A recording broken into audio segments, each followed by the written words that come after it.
మన స్వామికి ఎంత బలం అయితే ఉందో డబల్ బలం వస్తుంది. అందరూ అంటారు మా అక్క గుంట్లో బాగోలేదు, ఒక నెయ్యికాయ ఎక్స్ట్రా పంపిద్దాం అనుకున్నానని.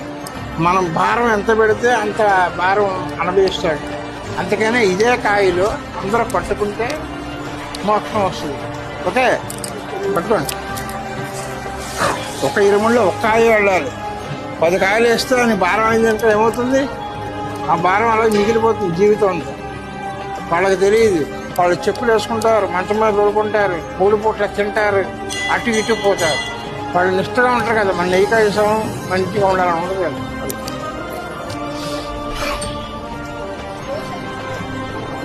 త్ర్యంబకం యామహే స్కందం పుష్టివర్ధనం ఉర్వారుకనిర్భంజనాత్మృత.